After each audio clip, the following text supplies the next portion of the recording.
The Conceited Apple Branch by Hans Christian Andersen. Narrated by Donald Kinney. It was the month of May. The wind still blew cold, but from bush and tree, field and flower, came the welcome sound, "Spring is come." Wildflowers in profusion covered the hedges. Under the little apple tree, Spring seemed busy, and told his tale from one of the branches which hung fresh and blooming, and covered with delicate pink blossoms that were just ready to open. The branch well knew how beautiful it was. This knowledge exists as much in the leaf as in the blood. I was therefore not surprised when a nobleman's carriage, in which sat the young countess, stopped in the road just by. She said that an apple branch was a most lovely object, and an emblem of spring in its most charming aspect. Then the branch was broken off for her, and she held it in her delicate hand and sheltered it with her silk parasol. Then they drove to the castle, in which were lofty halls and splendid drawing rooms. Pure white curtains fluttered before the open windows, and beautiful flowers stood in shining, transparent vases, and in one of them, which looked as if it had been cut out of newly fallen snow, the apple branch was placed, among some fresh, light twigs of beech. It was a charming sight. Then the branch became proud, which was very much like human nature. People of every description entered the room, and, according to their position in society, so dared they to express their admiration. Some few said nothing. Others expressed too much, and the apple branch very soon got to understand that there was as much difference in the characters of human beings as in those of plants and flowers. Some are all for pomp and parade. Others have a great deal to do to maintain their own importance, while the rest might be spared without much loss to society. So thought the apple branch, as he stood before the open window, from which he could see out over gardens and fields, where there were flowers and plants enough for him to think and reflect upon, some rich and beautiful, some poor and humble indeed. "Poor despised herbs," said the apple branch. "There is really a difference between them and such as I am.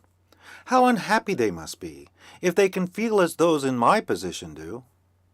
There is a difference indeed, and so there ought to be, or we should all be equals." And the apple branch looked with a sort of pity upon them, especially on a certain little flower that is found in fields and in ditches. No one bound those flowers together in a nosegay. They were too common. They were even known to grow between the paving stones, shooting up everywhere like bad weeds, and they bore the very ugly name of dog flowers or dandelions. "Poor despised plants," said the apple bough. "It is not your fault that you are so ugly, and that you have such an ugly name. But it is with plants as with men. There must be a difference." "A difference?" cried the sunbeam, as he kissed the blooming apple branch and then kissed the yellow dandelion out in the fields. All were brothers, and the sunbeam kissed them, the poor flowers as well as the rich. The apple bough had never thought of the boundless love of God, which extends over all the works of creation, over everything which lives and moves and has its being in Him. He had never thought of the good and beautiful, which are so often hidden, but can never remain forgotten by Him, not only among the lower creation, but also among men. The sunbeam, the ray of light, knew better. "You do not see very far nor very clearly," he said to the apple branch. "Which is the despised plant you so specially pity?" "The dandelion," he replied. "No one ever places it in a nosegay. It is often trodden underfoot. There are so many of them, and when they run to seed they have flowers like wool, which fly away in little pieces over the roads and cling to the dresses of the people. They are only weeds. But of course there must be weeds. Oh, I am really very thankful that I was not made like one of these flowers. There came presently across the fields a whole group of children, the youngest of whom was so small that it had to be carried by the others.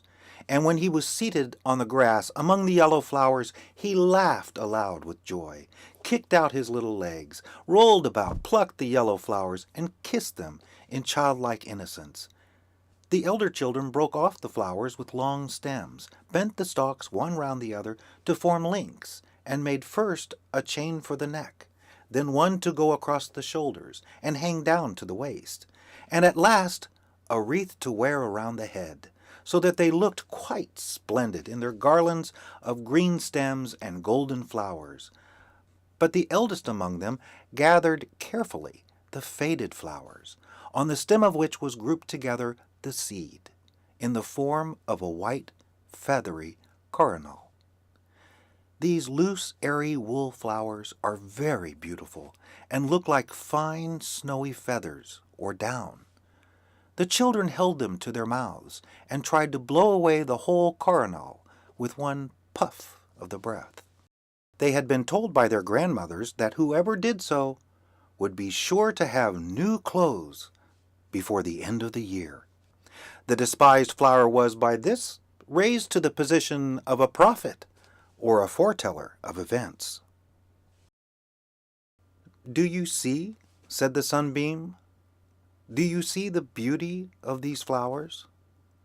Do you see their powers of giving pleasure?" "Yes, to children," said the apple bough. By and by an old woman came into the field, and with a blunt knife without a handle began to dig around the roots of some of the dandelion plants and pull them up. With some of these she intended to make tea for herself, but the rest she was going to sell to the chemist and obtain some money.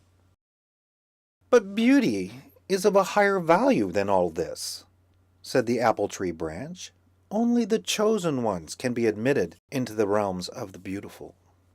There is a difference between plants just as there is a difference between men." Then the sunbeam spoke of the boundless love of God as seen in creation and over all that lives, and of the equal distribution of his gifts, both in time and in eternity. "That is your opinion," said the apple bough. Then some people came into the room, and among them the young countess, the lady who had placed the apple bough in the transparent vase, so pleasantly beneath the rays of the sunlight. She carried in her hand something that seemed like a flower.